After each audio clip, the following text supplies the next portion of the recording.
Ustvariti vrhunsko vino je umetnost. Prav tako pa je umetnost izbrati vrhunske kelihe, kozarce in dekanterje, ob katerih bo vino zasijalo v najboljši luči.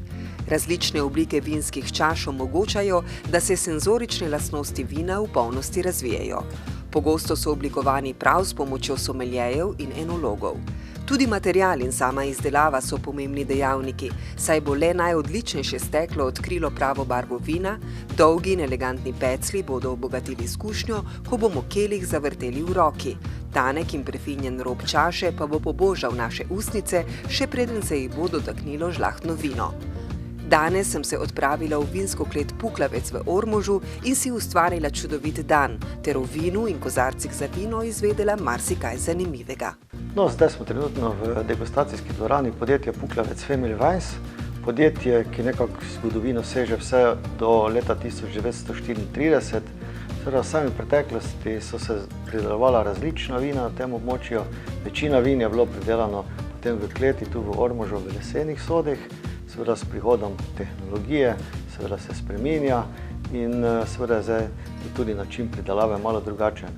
Zato tudi zdaj trenutno obdelujemo približno 600 hektarjev vinogradov, katerih pa pridelamo tudi okrog 3 milijone kilogramov grozdja. In večina na našem koncu Ljutomersko-Ormoških goric smo znani predvsem po pridelavi belih sort. No, če govorim o tem, kako Slovenci sploh poznamo vino oziroma kako se pač ljudje pripravljajo sploh na vino, sem že nekako v tem poklicu enih 25 let in v bistvu že opažam, da se v zadnjem času kar dosti mlajše populacije odloča za konzumiranje vina na primeren način. Pomeni vina hrana, dodatek hrane in ena izmed vrste hrane. In tudi zdaj v zadnjem času mladina, ker delam tudi na eni zidanici, pridejo na kozarček vina, da ga poskusijo in grejo potem naprej. Nekako Slovenci znajo naročiti vina. Seveda še nekaj neukih, ki ne vejo, ko pridejo, zato pa so tudi someljeji, ki takrat priporočamo. Kozarcev lahko imamo ogromno pri hiši, s tem, da vedno moramo pa biti pripravljeni na to, koliko ljudi nam prihaja na obisk, da si takrat tudi pripravimo te kozarce.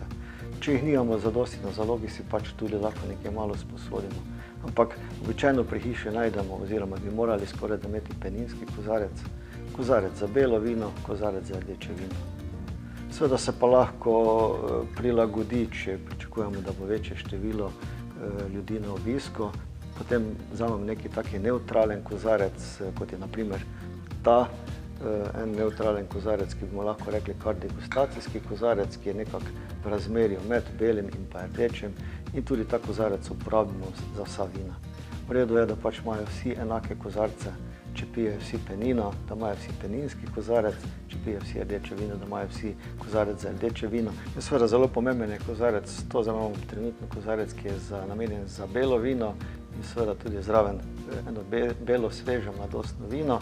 Že ko smo ga nalili v kozarec, je vino pač se začelo sproščati buketne in aromatične snovi in seveda tudi neka primerna količina, da ko malo kozarec zavrtimo, da se pride do dodatnega vonja, povonjamo in seveda potem lažje popijemo. Seveda, če bi imeli to vino tudi v kozarcu za rdeče vino, ne bi bilo tudi nič nekaj preveč narobe, s tem, da je površina pri tistih kozarcih malo večja in lahko tudi hitro pride do segrevanja samega vina. No, seveda, kozarci so različni po obliki in vidimo na primer peninski kozarec, ki je ozek, visok, oziroma rečemo, da je flavta kozarec. Pomeni tu potem ne samo, da bi penino vonjali, seveda tu von ni nekaj preveč pomemben, bolj je tista iskrivost sami penin, pomeni, da vidimo tiste majhne perlice, mehučke in tako tudi potem lahko ocenimo kvaliteto same penine. In pa tudi, ker je ozko, se počasneje segreva in ostanejo penine pri primernih temperaturah. Kozarec za belo vino je taka bolj tulipanaste oblike čaša, ta zgornji del in seveda potem tudi v tej tulipano, v tej čaši, ko kozarec zavrtimo, ostane potem tudi kar nekaj vonja, tako da se ne sprošča von hitro v zrak. Kozarec za rdeče vino je pa bolj čaša čebuljne oblike, pomeni tudi čaša večja od kozarca za belo vino In tu pa predvidevamo, da so lahko potem tudi vina nekoliko toplejša in tudi lahko nekaj dalj časa stojijo, da jih mi potem tudi poskusimo. In tudi seveda, ker so običajno rdeča vina tudi bolj zaprta po vonju in se potem tudi dalj časa potem tudi sprošča na tej površini, sproščajo njihove buketne aromatične snovi. Seveda še zraven tega pa potrebujemo kozarec za vodo.